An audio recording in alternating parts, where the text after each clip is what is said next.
Gimana Natasha? Iya, Bu. Natasha ya namanya saudara? Fatasya, Bu. Hmm? Fatasya. Oke. Anda hak kekayaan intelektual Setahu saya yang mengetahui namanya salah satu hak. hak cipta, hak paten, Terus? terus merek, terus rahasia dagang juga nggak sih, Bu? Ya, pinter. Itu setahu saya sih, Bu. Ya, merek, hak cipta, ya gitu-gitu kan biasanya kan. Eh, Nah, Anda harus tahu mana yang perlu didaftar untuk memperoleh hak itu. Karena ada hak yang munculnya baru setelah didaftar. Tapi ada hak yang Anda menulis skripsi. Sepanjang skripsinya juga jujur ya, nggak jiplak orang lain. Seketika skripsi itu jadi dan dipublikasikan, dijilid ya, sah gitu, nggak usah daftar pun, Anda memperoleh hak cipta atas skripsi saudara. Karena hak cipta itu melindungi apa? Karya cipta. Ya. Kalau teknologi nggak dilindungi dengan, tidak dilindungi dengan hak cipta, tapi dilindungi mungkin paten, ya, rahasia dagang misalnya. Jadi ada perbedaan. Nah, konsep ini bukan datang dari Indonesia memang. Jadi Indonesia itu baru punya undang-undang hak cipta atau hak kekayaan intelektual yang beberapa tadi sudah disebutkan Hairina itu baru. Jadi waktu Bu Afifah dulu kuliah S1 seperti kalian, tahun berapa? Tahun 83 ya. Anda sudah lahir belum? Belum.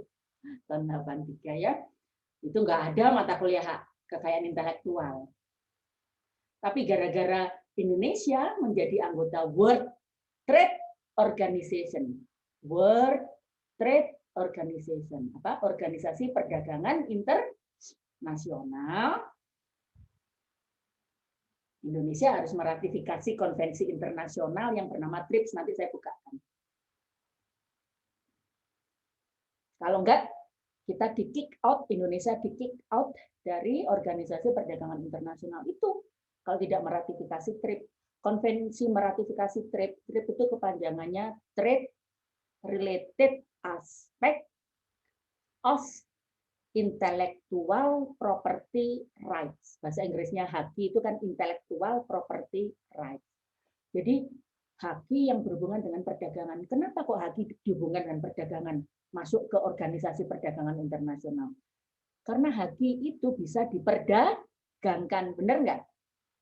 Bukan bukunya, bukan buku ini yang dijual, bukan videonya, tapi hak cipta di dalamnya. Anda membeli novel Harry Potter, ya. Anda menonton TV sekarang dengan mudah Netflix seperti itu. Kayaknya Anda ya, tinggal nonton gitu aja ya. Tapi itu waktu Anda nonton nggak sadar Anda itu sudah membayar apa? Membeli. Membeli dengan cara membayar royalti kepada distributor kalau Anda berlangganan melalui Netflix. Gitu ya. Itu sudah ada royaltinya sekian persen. Anda membeli bukunya Bu Afifah, otomatis dalam buku itu ada royalti. Perdagangan internasional itu Anda sudah lihat tidak ada batas ya. Borderless. Film Hollywood, buku tidak tahu dari Inggris masuk ke Indonesia juga. Entah itu dengan cara sekarang itu berbentuk digital. Benar nggak? Maka itu kita sebut sebagai perdagangan. Jadi perdagangan itu bukan hal lagi yang tradisional. Ya. Seperti jual kayu, jual tekstil. Sekarang World Trade Organization lebih luas lagi mengatur perdagangan itu kayak apa. Seperti itu. Maka dari itu kenapa hak kekayaan intelektual itu sekarang diperhatikan sekali. Karena itu tadi, ya memang kalau Indonesia, karya cipta Indonesia, paten Indonesia itu masih sedikit ya. Maksudnya yang bisa diperdagangkan secara internasional. Kita lebih banyak mengimpor untuk produk-produk kekayaan intelektual itu. Benar nggak? Baik itu film, musik, songs. Apalagi kita berbicara medicine atau obat-obat. Nah, sehingga negara-negara maju menekan World Trade Organization itu untuk juga mengeluarkan konvensi internasional di bidang intellectual property rights, yaitu konvensi bernama tadi itu Trade Related Aspect of Intellectual Property Rights atau TRIPS. Itu sejarahnya di situ. Dengan demikian Indonesia sekarang harus manut aturan WTO itu. Kalau ada perubahan, oh sekarang hak cipta harus diberi perlindungan lebih panjang. Dulu awalnya hak cipta itu cuma seumur hidup si pencipta plus 50 tahun setelah mati, setelah wafatnya si pencipta. Sekarang tuntutan yang baru dari level internasional 50 tahun ditambah 75 tahun. Kok 50 tahun, Seumur hidup pencipta ditambah 75, bukan ditambah 50, tapi lebih panjang lagi, 75 tahun. Akibatnya apa? Ya undang-undang hak cipta Indonesia direvisi. Paten juga demikian. Ada tuntutan baru di level internasional. Paten Indonesia harus menyesuaikan juga undang-undangnya. Jadi hampir setiap 10 tahun sekali itu undang-undang paten, undang-undang hak cipta, undang-undang merek, pokoknya undang-undang yang terkait dengan hak intelektual itu diupdate terus. Jadi kita lihat di sini betapa pressure itu tekanan dari dunia internasional itu berpengaruh sekali terhadap reformasi hukum. Kalau nggak ada tekanan itu ya kita lihat aja seperti BW ya. Anda kan sudah belajar BW, Berkeley Bedrock. Itu sudah 150 tahun. Terus hukum acara perdata, aduh. KUH dagang. Di Belanda udah nggak dipakai lagi, tapi karena kita nggak ada pressure internasional untuk revisi atau amandemen undang-undang tersebut. Beda dengan hak kekayaan intelektual ini. Sehingga muncul juga pertanyaan di benak kita, ya harusnya. Anda sendiri kalau kritis juga muncul pertanyaan. Kita mengamandemen sekian banyak undang-undang HAKI, sekitar ada 7 undang-undang ya. Itu untuk kepentingan Indonesia atau untuk kepentingan yang tadi Bu Afifah kan bilang, kalau dari sudut kepentingan Indonesia, buku Indonesia yang dijual di luar negeri berapa sih? Lagu Indonesia yang laris di luar negeri itu berapa sih? Obat-obatan Indonesia atau teknologi Indonesia yang diekspor ke luar negeri itu berapa sih? Paham ya? Jadi kalau kita punya undang-undang ini mungkin lebih banyak untuk melindungi pemilik hak kekayaan intelektual asing di Indonesia. Itu yang kita harus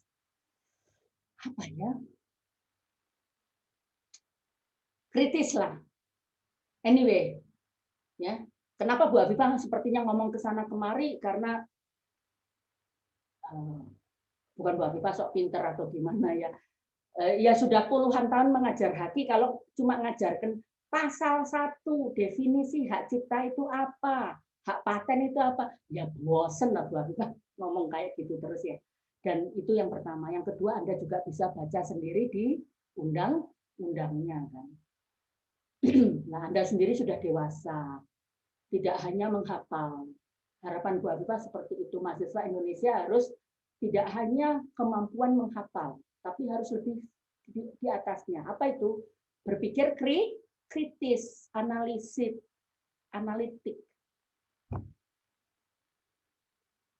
Sehingga kalau nulis skripsi, banyak ini kalau bimbing skripsi itu HAKI itu aduh, S1, S2, HAKI semua dikasihkan ke saya.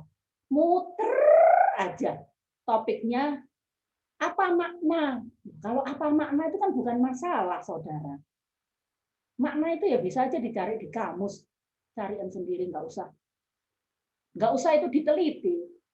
Paham sih? Jadi buat kita lihat mahasiswa Indonesia atau mahasiswa FHUB lah, itu kemampuan analitis kritisnya masih rendah.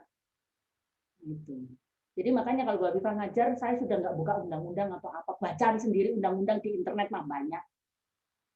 Tapi konsep, terus kita kritiknya apa? Bisa dipahami ya Mas Ezra? Gitu. Baik, itu pengantar saya. Tapi nggak usah takut dengan saya. Saya rileks aja. Saya sudah nggak kenceng seperti dulu ngajar Pak Afrizal ya. Saya dianggap killer ya Pak Afrizal ya. Sekarang saya sudah capek juga kenceng-kenceng. Udah deh terserah Bu Afifah. Pokoknya ngajar. Anda mau belajar apa enggak kan tanggung jawab saudara sendiri. Anda udah dewasa. Itu aja. Ya. Yang penting Bu Afifah menyampaikan apa yang harus saya sampaikan untuk bekal pengetahuan saudara nanti. Baik, saudara, pertama saya berikan dulu di chat box ini daftar hadir ya. Tolong diisi. Terus nanti yang itu jangan lupa mengirimkan email ke saya ya, 3 gadis-gadis cantik ini untuk menjadi koordinator. Agnes, Rosa, sama Akmalia. Ini diisi dulu saudara daftar hadirnya. Ya, jangan lupa. Ada sedikit kuis juga di dalam daftar hadir. Ya. Bisa? Sudah masuk? Bisa dibuka kan? Baik. Terus materi saudara itu ada. Sudah. Karena ini cuma 2 SKS, sementara materi haki itu bidang-bidang haki kan banyak ya, nanti kita lihat bersama. Itu apa ya? Akhirnya untuk mudahnya sudah deh saya upload semua di website. Ini websitenya Bu Afifah sendiri. Sama ya dengan waktu Pak Afrizal kuliah juga website ini ya. Oke, sama Ibu. Iya, tapi saya perbarui karena undang-undangnya berubah terus ya. Cuman prinsip-prinsipnya nggak berubah. Oke, bisa dibuka juga. Terus email Bu Afifah saya tulis ya, kalau kalian di luar koordinator tidak boleh menghubungi WA saya. Saya tidak mau menerima WA dari mahasiswa karena WA saya sudah banjir. Saya sampai pusing baca WA. Jadi lewat email saja, kecuali 3 koordinator kuliah, Agnes, Rosa, sama Akmalia saja untuk mengkoordinir perkuliahan. Yang lainnya bisa menulis ke email saya di Yahoo, akusumat@yahoo.com. Oke? Nanti tugas-tugas juga dikirim ke sana. Oke, bisa dilihat. Baik, saudara, sekarang saya mau share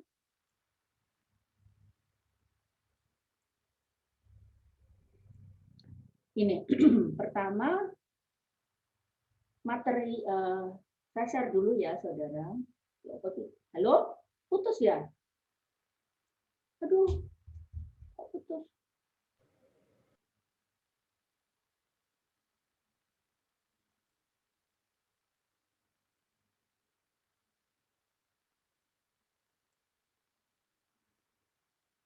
Halo? Putus ya? Tidak, Enggak, Bu. Enggak, Ibu. Aduh, hilang tiba-tiba. Aduh, bingung. Cek ya, mahasiswa. Mana sih?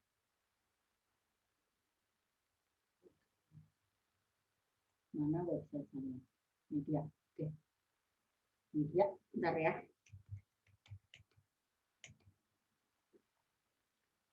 Ini apa caranya share sekarang ini? Share screen. Share screen.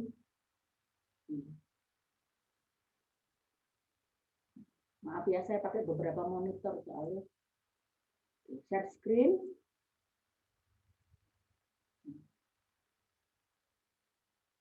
Bisa dilihat, saudara?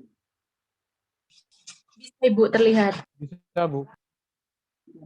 Bentar ya, saudara dulu. Ini ada beberapa screen. Saya sekarang kontrolnya malah hilang, kontrol untuk itunya. Oh iya, Pak. Bentar ya. Sabar ya. Kalau kalian membuka link yang tadi saya kirim, Bisa, Ibu. Enggak, saya pindahkan kontrolnya ini supaya enggak menghalangi. Oke, good. Nah, di sini ya, saudara. Ini apa sih? Oke. Bisa dilihat ya. Jadi, ini saya sudah urut, saudara. Jadi, kelihatannya materinya mungkin sedikit. Padahal kan tatap mukanya 14 kali. Kan? Ya. Itu, misalnya paten. Itu tidak bisa saya sampaikan hanya dalam 2 kali tatap muka, biasanya sampai 3 kali begitu ya, seperti itu. Jadi akhirnya ya biasanya malah nggak nutut ini semua disampaikan, biasanya sampai seperti itu, sehingga kalian harus kalau saya tidak selesai mengajar satu bidang, misalnya PVT perlindungan varietas tanaman tidak selesai, kalian yang harus membaca sendiri di rumah, gitu ya.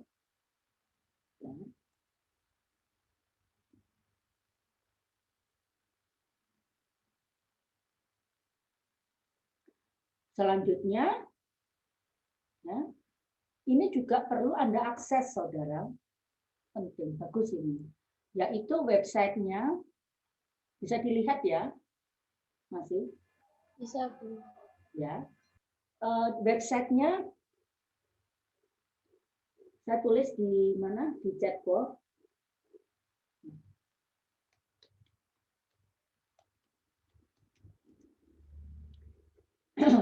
Jadi ini campur pakai bahasa Inggris.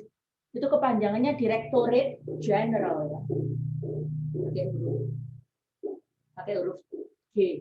Directorate General IP Intellectual Property. Oke.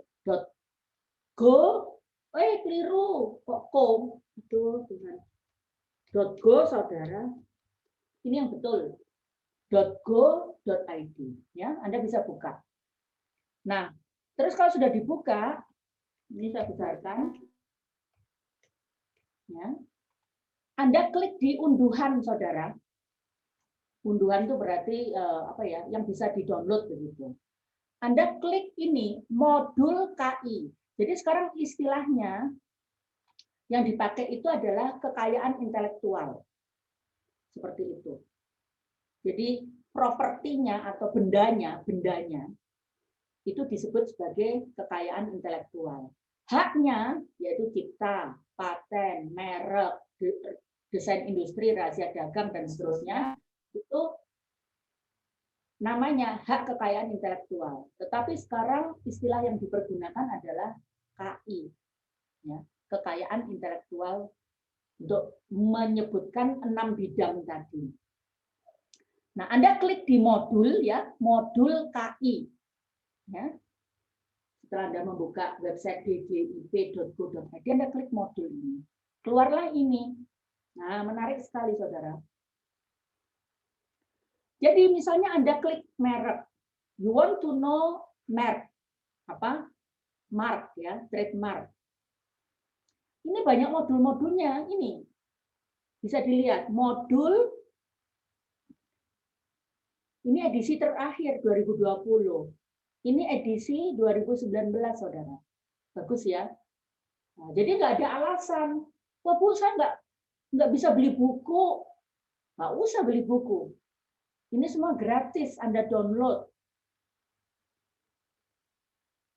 Hak cipta. Ini dia. Edisi terakhir loh, saudara. Jadi isinya sudah disesuaikan dengan undang-undang yang terbaru, undang-undang hak cipta terbaru kalau nggak salah 2016. Jadi tidak ada alasan kalian tidak ada bahan. Bu Afifah nggak pernah ngajar. Bu Afifah cuma ngajar sebentar-sebentar. Terus Anda juga nggak mau belajar.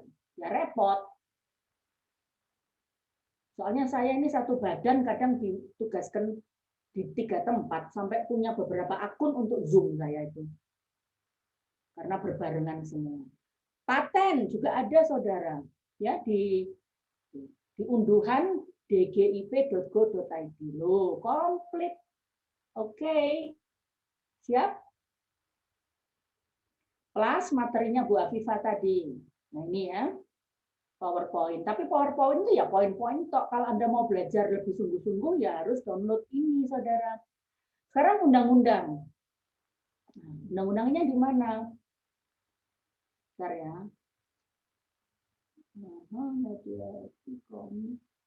Ini dia. Juga diunduhan sama yang kompilasi, Saudara. Klik kompilasi. Nah, merek. Ini dia undang-undangnya. Yang terakhir. Anda mau undang-undang, karena kan undang-undang itu basicnya. Nah, kemudian ada peraturan pelaksanaannya. Anda tinggal klik peraturan pemerintah. Kalau ada yang muncul, kalau tidak ada dia tidak muncul. Paten, nah ada undang-undangnya juga. Anda mau cek peraturan pemerintahnya, juga ada. Cari, klik. Nah, jadi ini untuk paten, Saudara. Paten, tapi yang peraturan pemerintah. Ah, ya toh? Hak cipta.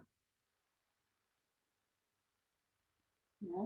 Anda mau cari peraturan pelaksananya, klik cari. Nah, banyak. Jadi no excuses ya. Tidak ada excuse. Anda tidak bisa belajar walaupun masa pandemi semua online. Justru lebih fleksibel. Tinggal saudara yang pintar-pintar menggunakan waktunya. Kalau ada pertanyaan bisa Anda ketik di sini ya, Saudara. Di chat box ya. Atau ya silakan aja raise your hand. Tapi ini masalahnya saya nggak bisa buka. Apa ini? Ini saya pindah ke screen ya. Gambar Anda hilang semua malah. Hilang itu saya. Saya nggak bisa lihat Anda. Ini dia. Nah. Yuk.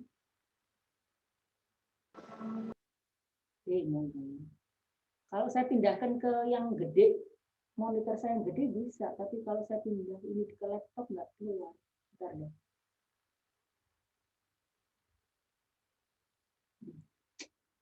Bentar ya.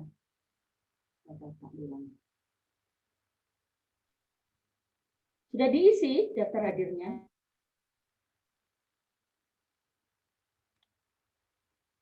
Sudah? Bentar saya.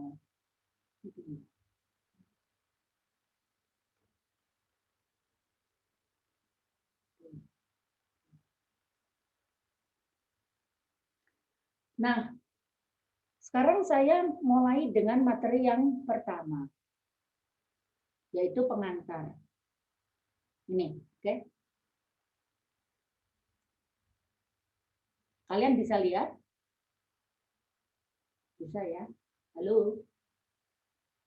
Berarti. Bisa, Bu. Bisa, Bu. Udah terlihat, Ibu. Kita selesai jam berapa ya? 4:30. Iya, Bu. Iya, Bu, 16.30 sesuai jadwal. Baik, jadi ini definisinya yang tadi saya tuliskan, TRIPS ya. Jadi TRIPS itu kepanjangannya bisa saya ketikkan di sini. Trade related aspect of intellectual property right. Itu kepanjangannya TRIPS.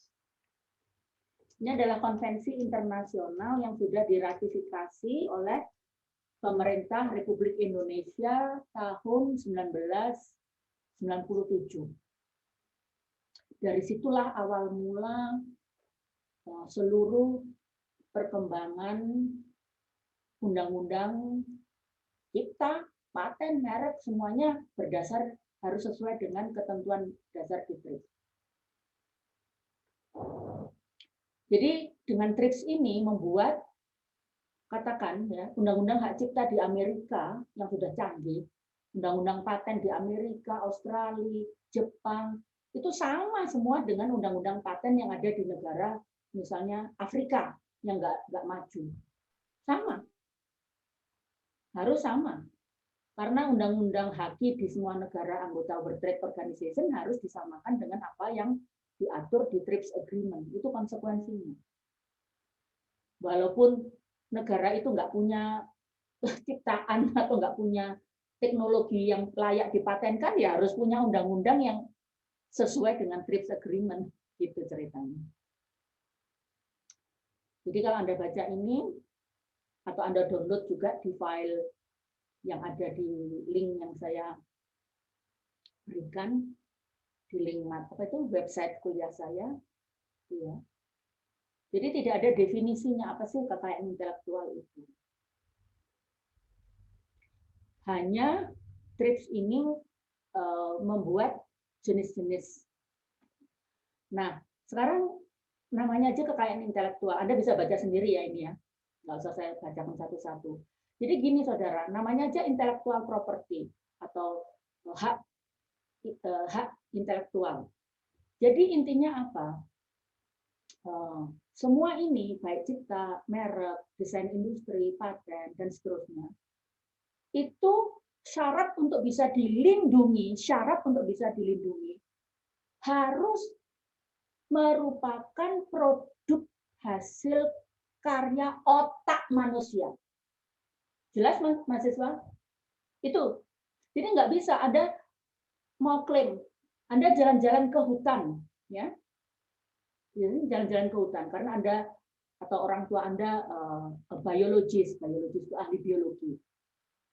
Kemudian jalan-jalan di hutan, Anda menemukan sebuah pohon atau akar-akaran, daun-daunan gitu ya. Setelah Anda periksa di laboratorium, loh ternyata akar-akaran yang ditemukan nggak tahu di hutan di Kalimantan atau di Papua itu ternyata bisa menyembuhkan penyakit tertentu, misalnya COVID misalnya. Loh, ternyata bisa. Nah, akhirnya saudara Anda atau ayah saudara yang biologis tadi, yang ahli biologi tadi, mendaftarkan akar-akaran tadi ke Direktorat atau Dirjen Direktorat Jenderal Hak Kekayaan Intelektual Indonesia di Direktorat Paten untuk memperoleh hak paten. Bisa nggak itu? Dimohonkan paten. Inilah pentingnya Anda harus tahu. Jawabannya, jangan kaget ya, tidak bisa. Tidak bisa. Loh, kok tidak bisa? Padahal itu kan invensi yang bermanfaat. Sekarang saya jelaskan kenapa tidak bisa dan pasti ditolak. Satu, terutama yang penting, karena akar-akaran yang ditemukan oleh ayah atau saudara Anda yang ahli biologi itu, ya, itu tidak diciptakan oleh intelektual atau otak, kasarnya seperti itu ya, dari ahli biologi tadi, tidak. Itu sudah disediakan oleh alam. Kemudian saudara Anda yang ahli biologi tadi jalan-jalan dan menemukan. Jadi itu bukan karya intelektual, tapi sekedar menemukan. Jelas? Jadi itu tadi. Apa sih definisi kekayaan intelektual? Kalau TRIPS Agreement memang tidak menjelaskan secara detail. Di sini Bu Afifah menjelaskan lebih lanjut. Kalau TRIPS itu hanya menyebutkan jenis-jenis kekayaan intelektual yang wajib dilindungi oleh anggota World Trade Organization yang sudah meratifikasi TRIPS Agreement ini. Tapi apa sih sesungguhnya kekayaan intelektual sendiri? Itu tadi yang saya jelaskan. Kalau Anda menemukan sesuatu, walaupun itu sangat bermanfaat ya untuk masyarakat, sorry, tidak bisa Anda kemudian mengklaim hak patennya. Demikian pula merek. Loh, Bu, merek itu apa? Ada hubungannya dengan kekayaan intelektual? Oh, ada. Kalau merek itu nggak Anda desain dengan unik, dengan cantik ya, bener nggak? Nggak akan atraktif. Orang lupa, wah merek apa sih ini aku lupa. Intinya semua jenis kekayaan intelektual itu harus melibatkan kerja otak manusia. Kalau itu sudah disediakan di alam, kalau misalnya saya beri contoh, tempe, pengolahan tempe. Itu pengetahuan juga kan. Pengolahan tempe, tahu, resep, apalah, masakan enak. Itu pengetahuan juga. Tapi masalahnya karena itu sudah menjadi milik umum, sekali lagi. Jadi yang syarat kedua, ya syarat kedua untuk supaya bisa dilindungi dengan hak kekayaan intelektual, selain itu adalah proses kerja intelektual atau otak manusia juga harus baru dan eksklusif. Kalau itu sudah menjadi pengetahuan umum milik masyarakat, ya nggak bisa dihakimi.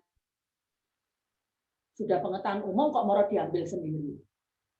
Itu yang kedua, definisi dari hak kekayaan intelektual. Oke? Lanjut. Nah, kenapa kok dihaki? Kalau misalnya Anda punya skripsi, Bu Afifah punya buku bagus yang nulis artikel gitu. Tapi ya Bu Afifah ikhlaskan saja walaupun itu hak cipta saya, tapi saya ikhlaskan untuk orang lain. Ya nggak apa-apa juga. Tapi sesungguhnya alasan sebuah kerja intelektual tadi ya, entah itu merek, entah itu teknologi, itu Anda klaim haknya. Itu karena Anda tahu bahwa karya intelektual tersebut memiliki nilai komersial. Jadi di dalam hak kekayaan intelektual itu selalu terkandung nilai ekonomis. Kalau tidak ada ekonomisnya, yaitu tadi misalnya, karena sudah dimiliki oleh masyarakat umum sudah tahu kabeh, ya nggak ada gunanya. Bisa dipahami di sini. Next.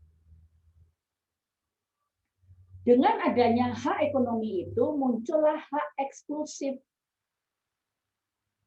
Sehingga pihak lain tidak dapat menggunakan karya intelektual tersebut tanpa minta izin atau membayar royalti, ya sekali lagi berhubungan dengan hak ekonomi kan, royalti itu kan kompensasi begitu, kepada pemegang hak kekayaan intelektual. Jadi di sini ada dua saudara, konsep pemegang ini. Saya highlight ya. Ini.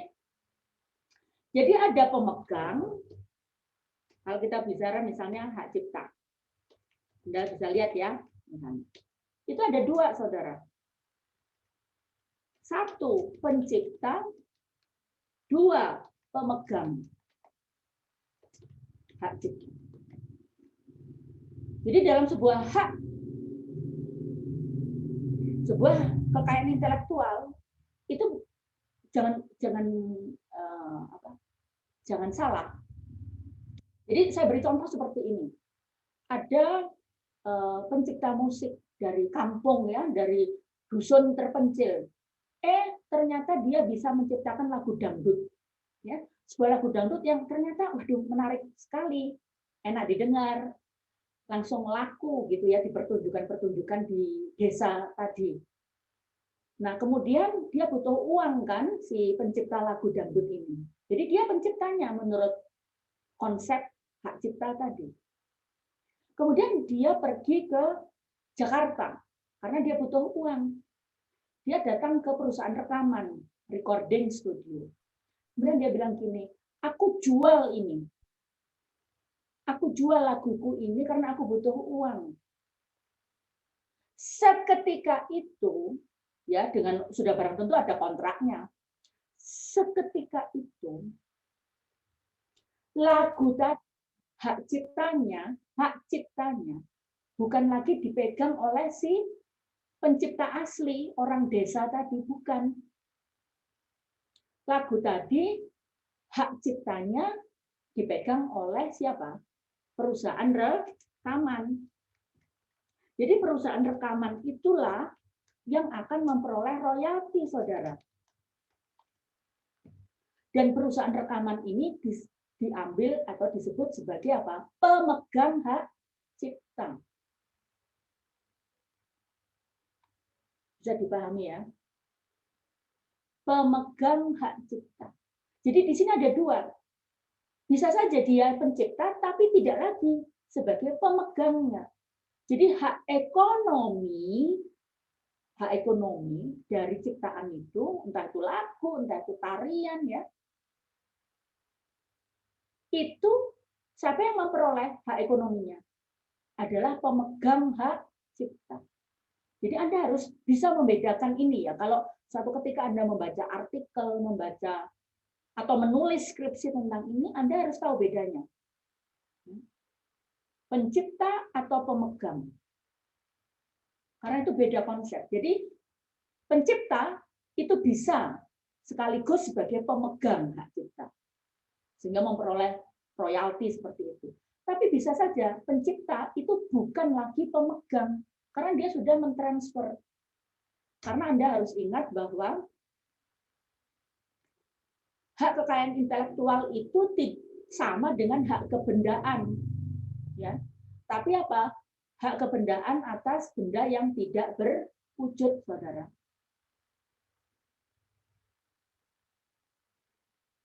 Sehingga hak kekayaan intelektual apapun itu, selama masih jangka waktunya berlaku. Bu, berapa lama jangka waktu? Kalau jangka waktu itu sudah ditentukan oleh masing-masing undang-undang, saudara. Ya, jadi hak cipta, undang-undang hak cipta itu tadi. Seumur hidup si pencipta plus 75 tahun setelah meninggalnya. Sehingga otomatis ini dapat diwariskan.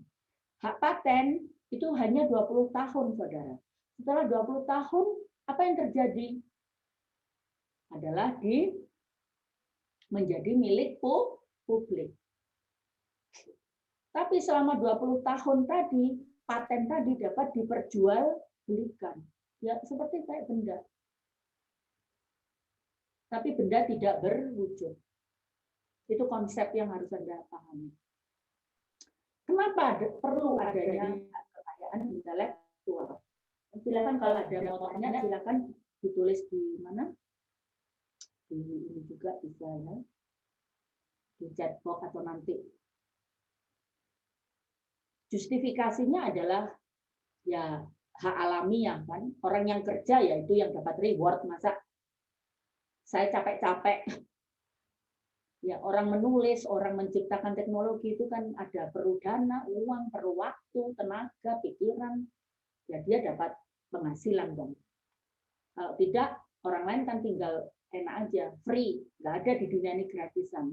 Siapapun yang mau menggunakan karya cipta, karya teknologi seperti itu harus meminta izin atau membayar kompensasi, royalti.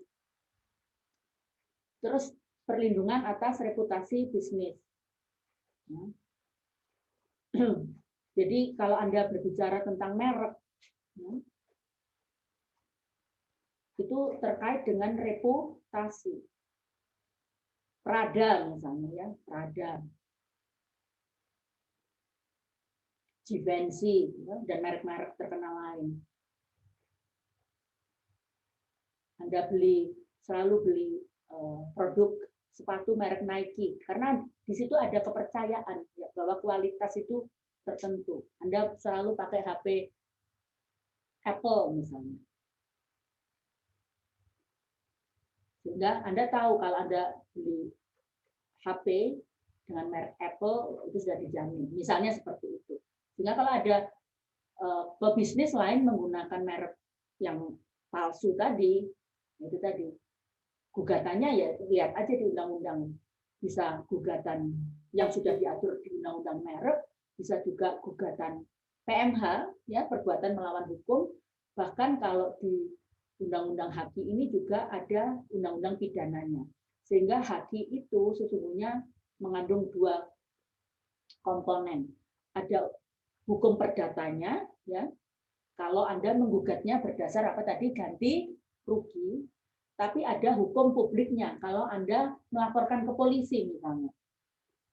Kemudian pemalsu tadi dijatuhi kurungan, dijatuhi denda, itu berarti kan hukuman yang bersifat publik, pidana. Konsepnya seperti itu ya.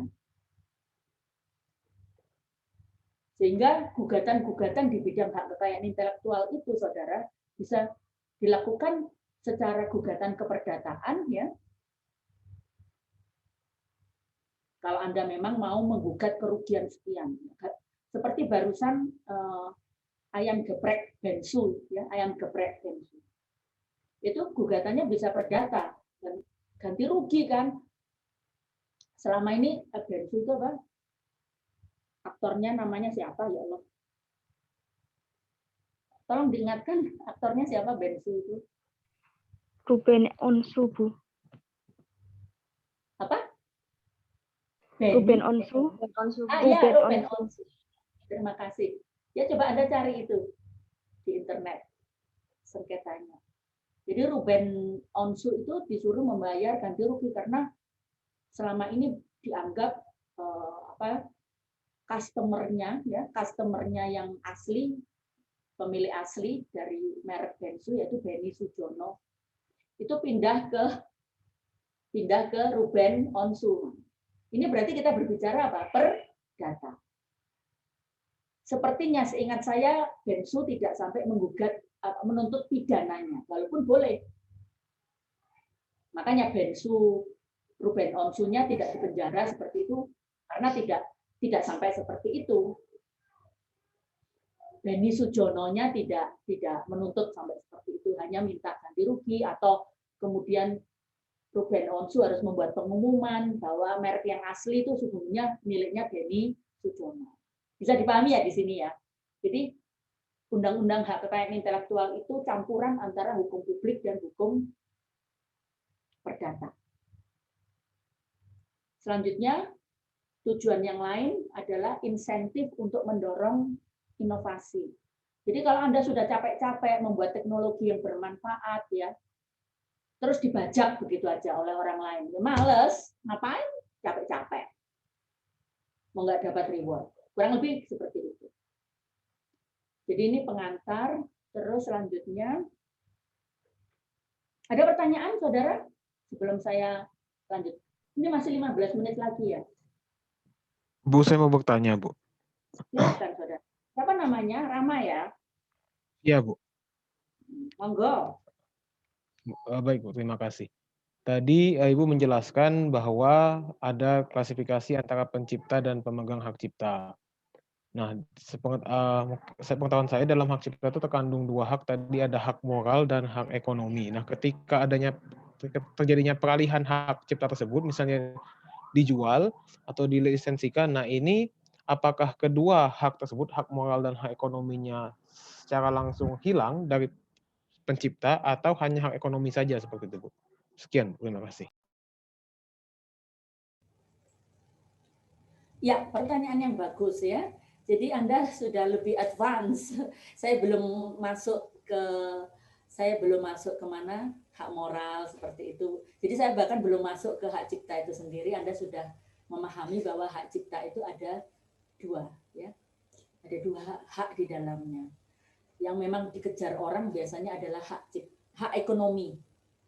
Hak ekonomi yaitu tadi supaya dia dapat reward yang bisa dihitung secara ekonomi, begitu kan?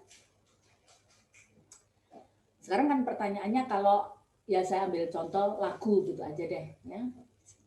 Terus lagu itu dijual, simpelnya seperti itu. Sesungguhnya tidak hanya lagu, saudara. Seperti penulis novel Harry Potter, ya, J.K. Rowling itu, J.K. Rowling. Dia membolehkan Hollywood, terus ya saya tidak tahu Universal apa MGM, pokoknya produser film untuk mengadaptasi novelnya, ya kan?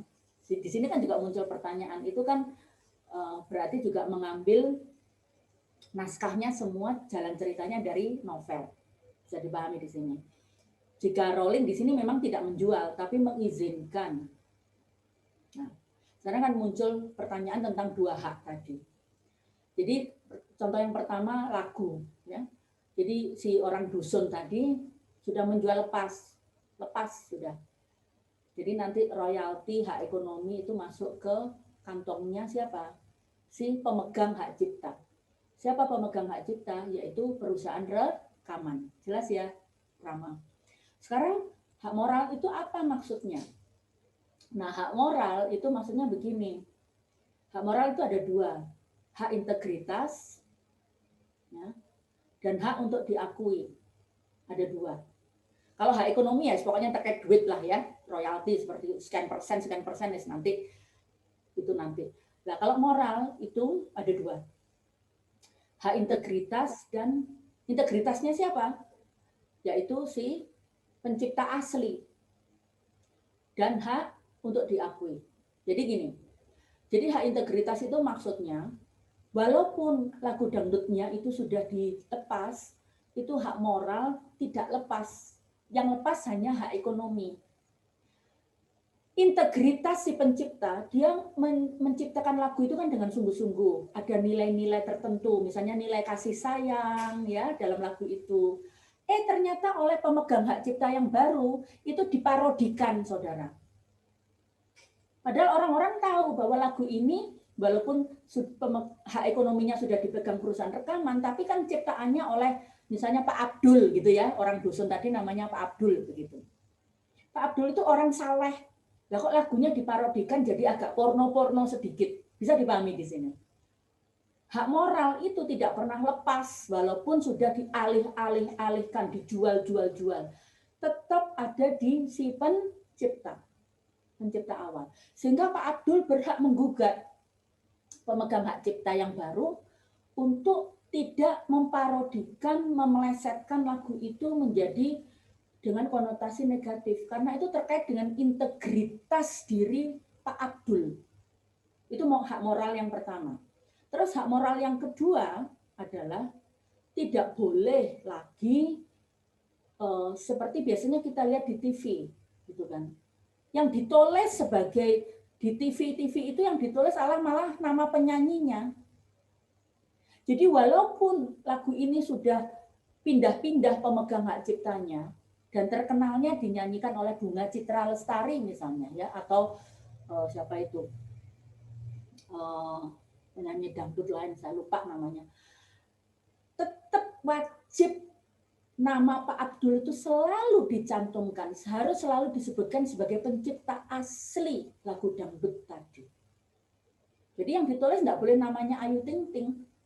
Nama Ayu Ting Ting ya boleh aja ditulis, tapi nama Pak Abdul harus tetap secara jelas dituliskan sebagai pencipta.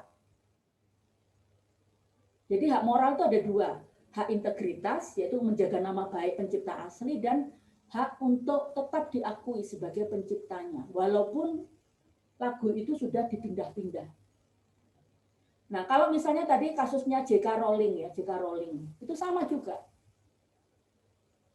Jadi sudah diadaptasi oleh Universal Studio, katakan seperti itu ya. Jadi sebuah movie. Ternyata ceritanya enggak sama, beda sama sekali arahnya dengan novel aslinya. J.K. Rowling bisa menggugat Universal Studio dengan alasan itu tadi, hak integritas. Jadi nggak boleh diparodikan, nggak boleh diplesetkan. Itu namanya moral. Jadi hak ekonominya beralih ke pemegang hak cipta, tapi moralnya tidak, tetap ke pencipta asli sampai kapanpun. Bahkan sampai lewatnya masa hak cipta itu, yaitu 70 tahun setelah wafatnya si pencipta. Melekat selamanya ke pencipta asli. Kalau hak ekonomi ada masa berakhirnya, kalau hak moral tidak. Itu bedanya. Jadi itu kalau kita nanti berbicara hak cipta. Anda bisa baca lagi nanti juga di modul ya, di modul yang ada di website dgip.go.id. Ada lagi yang lain? Baik. Jadi kalau tidak ada, saya share lagi.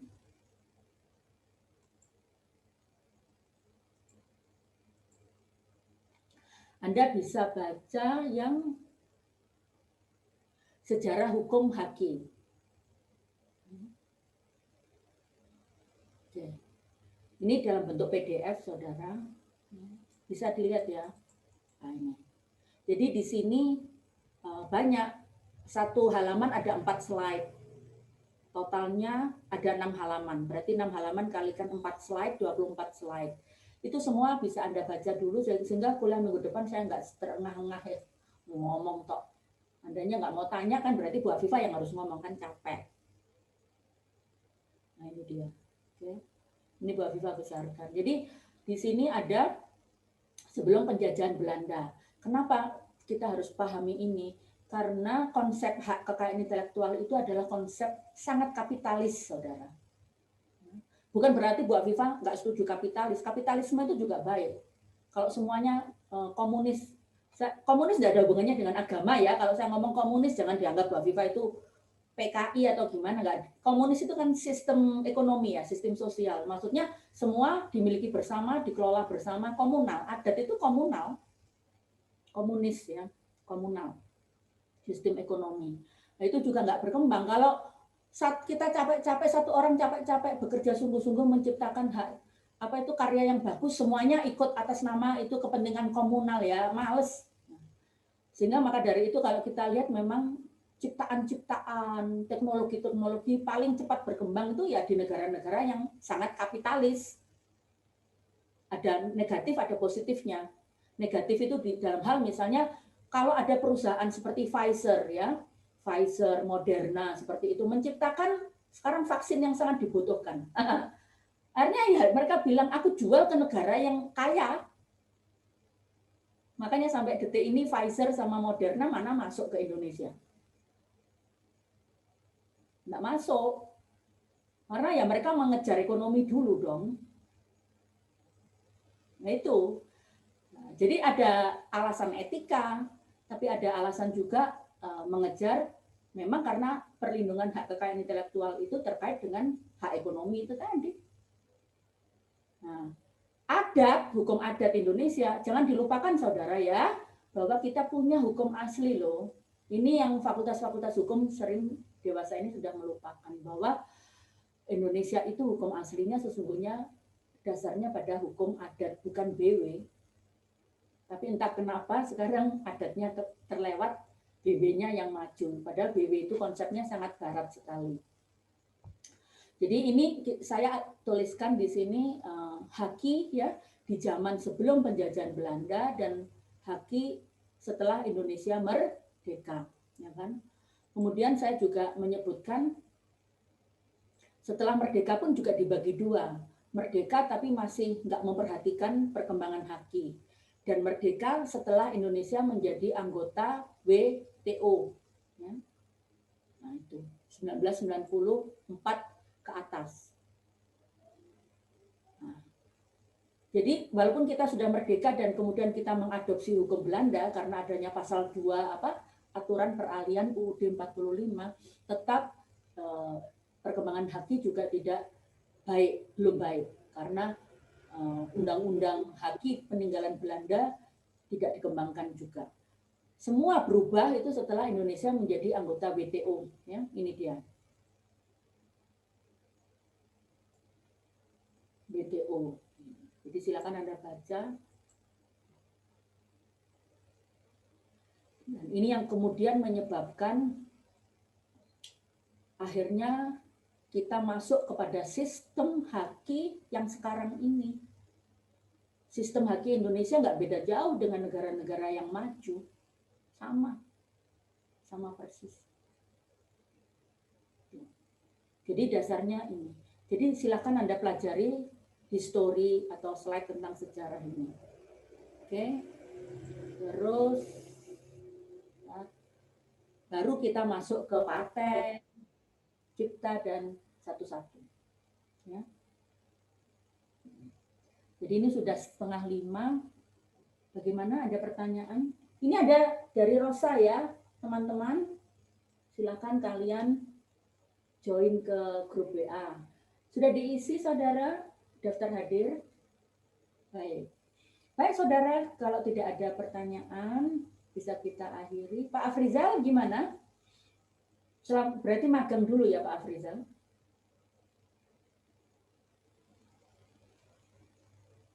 Halo. Kok Heng ya. Sudah cukup, Bu Alfa. Ya, berarti Pak Afrizal magang dulu nggih, tidak mengajar ya. Nggih, Bu. Oke, siap, siap.